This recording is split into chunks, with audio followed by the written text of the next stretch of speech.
It gives me great pleasure to introduce our keynote speaker. One of DePauw's favorite sons, Vernon Jordan Jr., came to DePauw in 1953 from Atlanta, Georgia, and he graduated from DePauw in 1957. He went on to Howard University for his law degree and now holds honorary degrees from more than 70 colleges and universities in America. He is a member of the bars of Arkansas, the District of Columbia, Georgia, and the U.S. Supreme Court. He is a member of the American Bar Association, the National Bar Association, the Council on Foreign Relations, and the Bilderberg meetings. Mr. Jordan's illustrious career has included positions such as President and Chief Executive Officer of the National Urban League, Executive Director of the United Negro College Fund, Director of the Voter Education Project of the Southern Regional Council, Attorney Consultant, U.S. Office of Economic Opportunity, Assistant to the Executive Director of the Southern Regional Council, Georgia Field Director of the National Association for the Advancement of Colored People, and Attorney in private practice in Arkansas and Georgia. Mr. Jordan's presidential appointments include the President's Advisory Committee for the Points of Light Initiative Foundation, the Secretary of State's Advisory Committee on South Africa, the Advisory Council on Social Security, the Presidential Clemency Board, the American Revolution Bicentennial Commission, the National Advisory Committee on Selective Service, and the Council of the White House Conference to fulfill these rights. In 1992, Mr. Jordan served as the chairman of the Clinton Presidential Transition Team. Mr. Jordan is the author of Vernon Can Read, a memoir, and Make It Plain, Standing Up and Speaking Out. It gives me immense pleasure to welcome home to DePauw and to introduce today's keynote speaker, Mr. Vernon Jordan.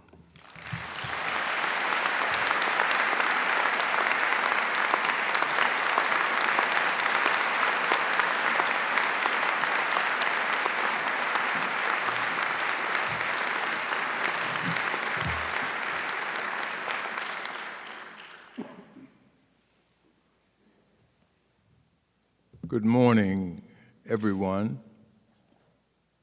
It is my great honor and privilege to be here this morning, to be back at my beloved alma mater, and to celebrate the inauguration of the 20th president of DePauw University, Dr. D. Mark McCoy. As I prepared to make this talk, I found my 1957 DePauw yearbook to look again at the photo taken in November of 1956, just after Adlai Stevenson lost the presidential election to Dwight Eisenhower. The election was not close. Stevenson won exactly 7 states, which happened also to be the number of the members of the DePauw-Jackson Democratic Club. The young Republicans here, by contrast, had over 300 members. In the photo, I am in the radio station here trying to explain the defeat. The caption under the photo reads, "Burn Adlai Jordan." So while I have not always been accurate in picking presidents, I believe that DePauw has made an excellent choice in selecting Dr. D. Mark McCoy as the 20th president of DePauw University. Dr. McCoy, you are no stranger to this campus or community.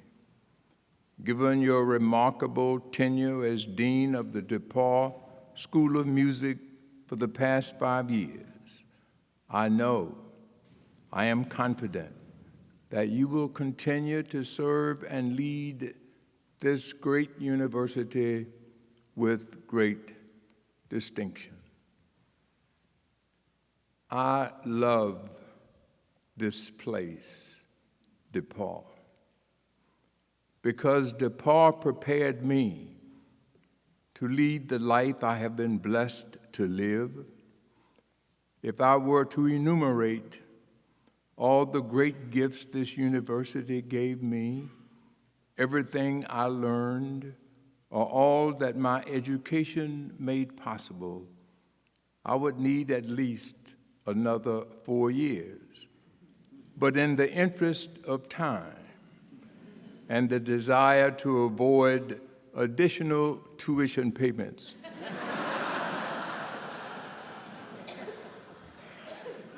I'll say this: DePauw University nurtured my growth and maturity. I made lasting friendships here. And if I had my life to live over again, I would return to DePauw. I remember my parents dropping me off outside of East College my freshman year, 1953.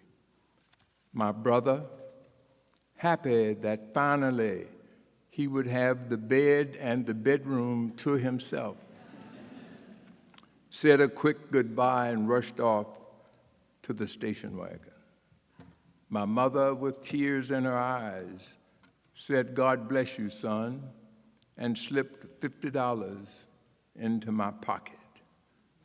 My father gave me a firm handshake, looked me straight in the eye, and said, "You can't come home."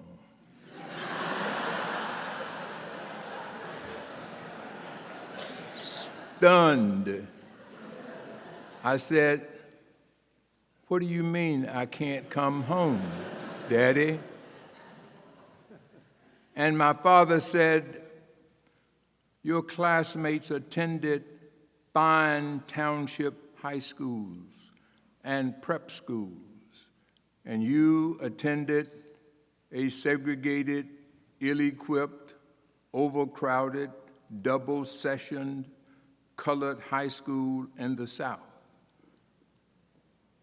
Where you used a plain geometry textbook in 1951 that had been used by a white student in 1935, but you can't come home.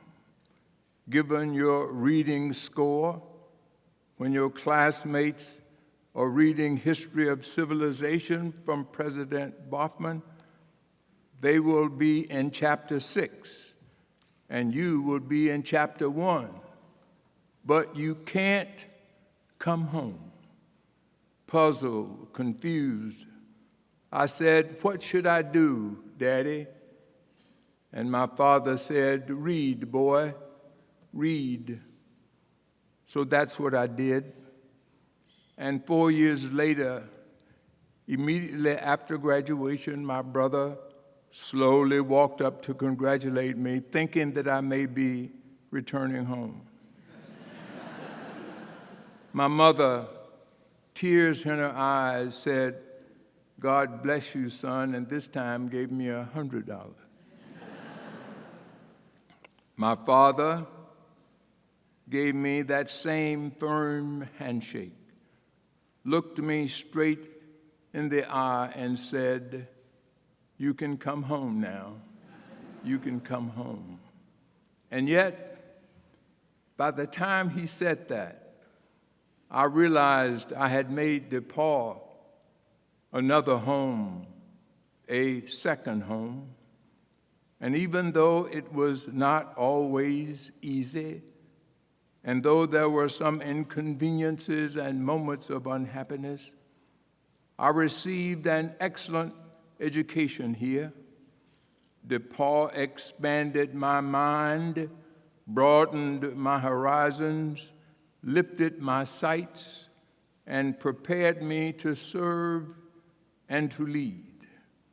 While I came here to learn political science and history, it was also an opportunity to learn about people I did not know and people who did not know me. So while I learned a lot here, I also taught a lot just by the very fact of my presence. That's in part because I was the only black student in my class, one of only 5 enrolled at DePauw at the time. My roommates were 2 white Midwesterners. They were seniors and best friends and planned to room together their senior year.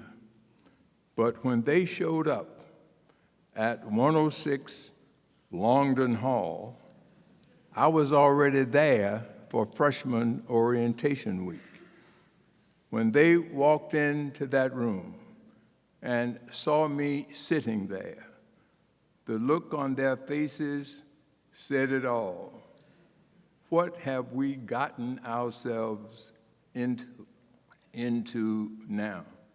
They were not hostile or impolite. We coexisted for 3 weeks. Then one night, I came in from the library, and they were in the room in deep conversation. I spoke to them, and one said, "We've been talking about you." And I said, "And what have you concluded?" And they said almost in unison, "We have concluded that you are no different than we are. You go to sleep at your desk, you snore, you sing in the shower, you get mail and you get cookies and cakes from home, you play basketball, and you drink beer and whiskey. Whatever my roommates in my freshman year were predisposed to think, our living together broadened their perspective and mine, and we grew to become true roommates and good friends. And while I loved DePauw when I was a student, I love DePauw more today because of the way it has changed. Today's DePauw is more diverse, more open, more in tune with what America is and can become. And whether it is on this campus or across this country, we have seen so much progress since I was a student here, especially when it comes to issues of race. When I was a freshman, the Supreme Court ruled in Brown versus Board of Education. In my junior year, I heard about the boycott of city buses in Montgomery, Alabama, the response to Rosa Parks' refusal to move to the back of the bus. And when I cast my presidential vote in 1956, I did so at a time when back home in the South, so many black people were denied their right to vote, whether it was by poll tax or literary test or intimidation. For years, so many fought, shed their blood, and gave their lives for the opportunity to cast their ballot. Yes, thanks to the thousands of men and women, black and white, who suffered beatings, bombings, and jail in quiet dignity and resolve for knocking down what Martin King called the sagging walls of segregation. What we are dealing with now, what defines the issue of race in the 21st century, is the rubble. Less imposing, perhaps, but no less critical to clear away.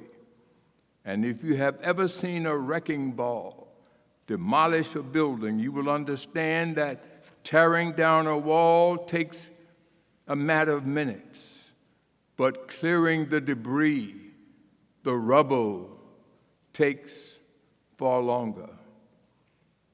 And in that work, we can look to the history of this university and its presidents for guidance. President McCoy, it seems fitting that the first president of this university, long before it was called DePauw, was a presidential friend and advisor. As many of you may know, his name was Matthew Simpson, and 151 years ago, just about 160 miles from here, President Simpson spoke at the funeral of his friend, President Abraham Lincoln. On that sad day, one of the things President Simpson said about this incredible man, Lincoln, gets at the heart of presidential leadership. Simpson said, and I quote, "His moral power gave him preeminence. People saw in him a man whom they believed would do what is right regardless of all consequences." President McCoy, my hope is that you will not only exercise that moral power, but lead this institution in such a way that DePauw students learn to exercise their moral power. And one such opportunity to wield that moral power, to use our incredible rights and freedoms comes in 10 short days. On November 8th, Election Day, as President Obama has said, progress is on the ballot, and it is up to all of us to ensure that progress continues, because democracy is not a spectator sport. And you need to be participants in the political decisions that will affect your lives. So whatever your political affiliation, Republican, Democratic, Green, or Independent, it is vital for you to be fully informed about the issues of our day and to participate in the political process. I know that actor Leslie Odom Jr. was here a few weeks ago to take part in the Urban Lecture Series. Now, I would not be surprised if he referenced this line from the musical Hamilton, when in his final moments, Alexander Hamilton refers to America as a great unfinished symphony. President McCoy is someone who has actually composed a symphony, and given our current political climate, I think President Simpson's line deserves our consideration. if we accept that our country is indeed like a great unfinished symphony, then we each have a part to play here at DePauw and here in America. One instrument for change and for progress is our vote. Of course, we should not expect perfect harmony after November 9th. We will still have so much work to do to heal from a campaign that has reopened many old wounds and even inflicted new ones. But I believe that we can rise up and transform, that we can come together and clear the rubble, not to make America great again, but to make America greater than it has ever been before. Here, Langston Hughes, oh, let America be America again, the land that never has been yet, and yet must be the land where every man is free. In closing, I offer you an illustration as a testament to my enduring belief in the power of people and nations to transform, to change, to progress. In May of 1980, I was shot in the back with a .30-06 rifle in Fort Wayne, Indiana. And when I came out of the operating room after the surgery that saved my life, one of the many wires and telegrams that came to the hospital came from Montgomery, Alabama. It read, "I was shocked and saddened to learn of your injury. I am praying for your complete recovery and am thankful that your life was spared." That wire was signed George C. Wallace, Governor of Alabama. Now, I fought Governor Wallace and what he stood for from the day he defied the law by trying to deny black people their rights under the Constitution. But I appreciated that wire. It said to me that it is possible for the deepest of divisions to be subordinated to common humanity. It said to me that we are all human beings who have to reach out to each other. It said to me that Governor Wallace, too, knew what it was like to feel the pain of a would-be assassin's bullet. The story does not end there. In 1992, I went to Montgomery, Alabama, to celebrate the retirement of the civil rights leader E.D. Nixon after his lifetime of heroic service. 5 minutes before the program started, the Alabama state troopers wheeled Governor George Wallace into the auditorium of the George Washington Carver High School. And during my remarks, there were several policies of Wallace that I strongly criticized. But at the end of the program, the governor had the state troopers to put his wheelchair up on the stage and roll him toward me. And Governor Wallace said to me, "Vernon Jordan, you got my telegram, you said so in the speech." And I said, "Governor, It was the first telegram that got to Fort Wayne.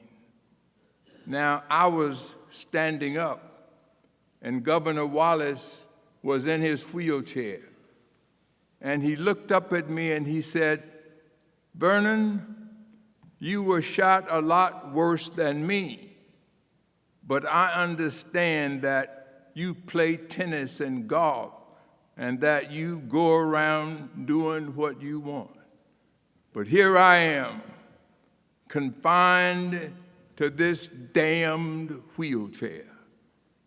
And then he said, "Vernon Jordan, I want you to do something for me, if you will." And so I said, "What is it, Governor?" And Governor George C. Wallace, the man who proclaimed segregation now, segregation tomorrow, segregation forever, said to me, "Vernon Jordan, will you reach down and hug me?" That's the absolute, God-honest truth. The governor of Alabama, a mean old racist who once stood in the schoolhouse door to keep black people out, could no longer stand at all.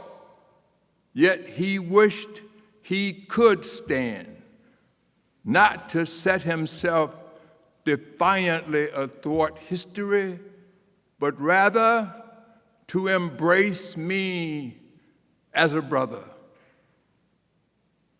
In order for our country, in order for America to heal, to clear the rubble, we must all find the strength to embrace one another as brothers and sisters, whether we are black or white, straight or gay, Christian or Muslim, immigrant now or immigrant 200 years ago.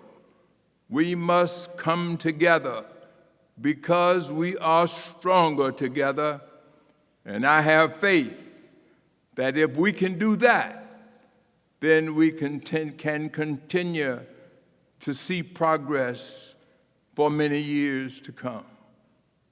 President McCoy, DePauw University, faculty, students, alumni, staff, this is your charge to keep, your calling to fulfill, your rendezvous with destiny. And to that end, may you neither stumble nor falter. Rather, may you mount up with wings as eagles. May you run and not be weary. May you walk together and not be faint. May God bless you and keep you. May God bless DePauw University. May God bless America. Thank you.